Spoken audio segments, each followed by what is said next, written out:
à tous. Ravi de vous retrouver ici, dans la salle des fêtes. On est un peu moins nombreux que l'année dernière. Hein. Bon, on m'a signalé qu'il y avait un match de rugby important à 15h. L'équipe B de Toulouse à 14h. Alors, merci encore d'être là et de consacrer donc cet après-midi à cet échange. Alors, avant toute chose, bien sûr, au nom de la municipalité et à mon nom personnel, on vous adresse les meilleurs vœux pour cette année 2025. Bien sûr, la santé. Voilà, on s'aperçoit que lorsqu'on l'a perdue, elle est précieuse. La santé, l'épanouissement, bien sûr, dans vos projets personnels et professionnels, pour vous et les gens qui vous sont proches. Et puis aussi, bien sûr, pour notre petite communauté, en fait, on est une grande famille sur la commune. Nous sommes maintenant donc un petit peu plus de 500 habitants. Voilà, nous étions que 300 il y a 20 ans en arrière, donc on a eu une progression de 60%. Donc il y a un renouvellement important de population. Alors, ça génère aussi donc parfois des difficultés, ça il ne faut pas se le cacher. Voilà, entre les locaux qui sont là depuis des générations, mais malheureusement aussi ils nous quittent au fil des ans. Hein. Nous avons perdu cette année 5 personnes. Et donc il y a bien sûr parce qu'il y a eu des opportunités, il y a eu des offres foncières nouvelles, il y a eu des réhabilitations de logements vacants sur le village, ce qui fait qu'il y a une population nouvelle qui est revenue, qui est venue s'installer, notamment il y a 10-15 ans en arrière, de façon plus récente. C'est des jeunes couples qui sont venus avec des enfants et qui ont permis quand même de consolider l'école. Sauf que là, maintenant, on a atteint un certain palier et on vous dira tout à l'heure que l'école est un peu menacée. Une classe est menacée de fermeture. Donc, voilà, il y a cette difficulté qui n'est pas propre à Baïès, mais comment on fait pour mieux se parler, construire ensemble entre donc les locaux qui sont là depuis des générations ou moins, et puis ce que j'appelle des néos, mais dans ma bouche ça n'a rien de péjoratif. Hein. Les néos qui sont là et qui ont des rituels, qui ont des façons de vivre, de s'exprimer, qui sont quand même différentes parfois. Et donc cette inclusion, elle est parfois assez compliquée. D'où la nécessité de se parler, c'est ce qu'on va faire aujourd'hui, hein. Se parler pour mieux se comprendre et travailler ensemble.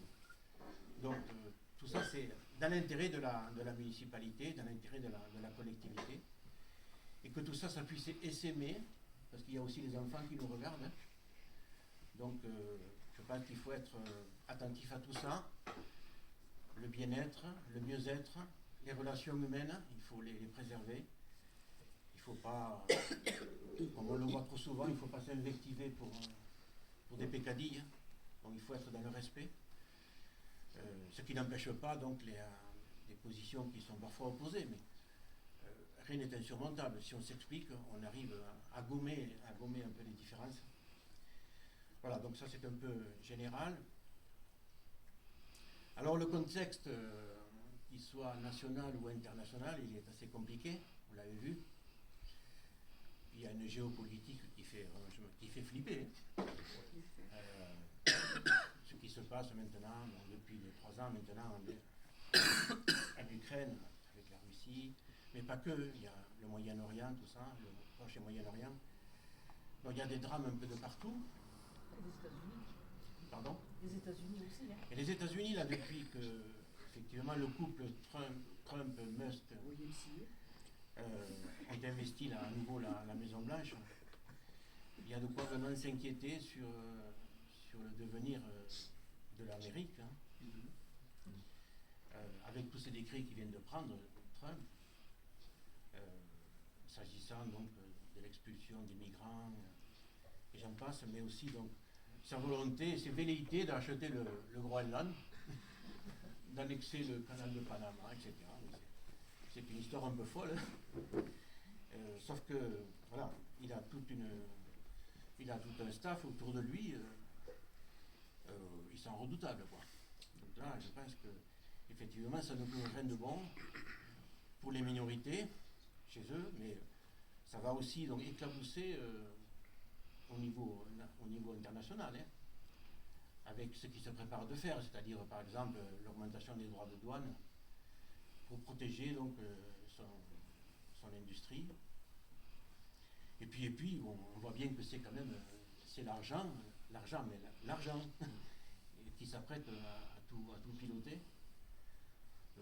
Tant pis pour la démocratie, tant pis pour le climat.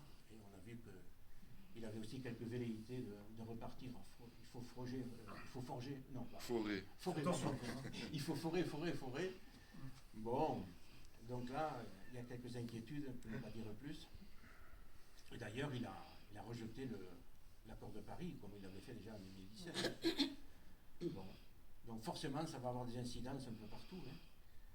En Amérique, certes, mais pas que. En Asie, en Europe. Voilà. Donc c'est un contexte qui est assez anxiogène. Et puis au niveau national, vous le savez, depuis que Macron a décidé la dissolution, on est vraiment dans un contexte tripartite. Voilà, une situation un peu de blocage, à tel point qu'on n'a pas encore de budget. Donc, on en connaît un peu les grands dessins, mais avec une réduction drastique des dépenses publiques.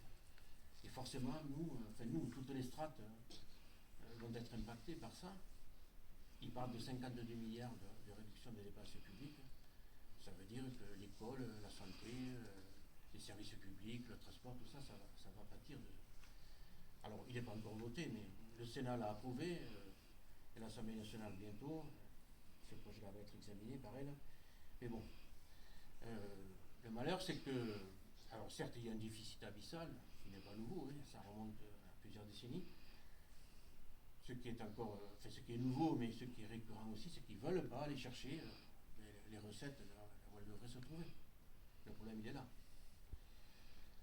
Donc je ne vais pas aller plus loin, parce que ça me dépasse un peu, mais en fait, voilà, c'est pour repasser un peu les choses. Et plus localement, ici, donc, il faut essayer de faire au mieux. On dit toujours que, bon, on peut agir local pour le bien général. Je pense que oui. On a quand même des leviers, même s'ils sont modestes. Hein. Ici, à Payès, comme ailleurs, dans les petites communes, hein, pour permettre donc de l'accueil dans de bonnes conditions, accueillir donc des entreprises. Hein.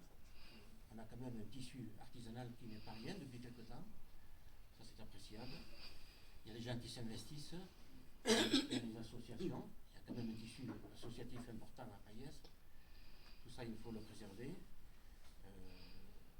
Il y a un tissu agricole aussi qui est important. Donc là, il y a des initiatives nouvelles. Je ne veux pas les citer parce que je vais en oublier. Mais il y a quand même une activité économique, socioculturelle, qui est intéressante. D'ailleurs, à ce sujet, on a réalisé il y a un an des écoutes territoriales. Et je remercie d'ailleurs ceux qui ont participé, une quarantaine, 50, 60 même de personnes, qui à divers ateliers ont participé à ces écoutes.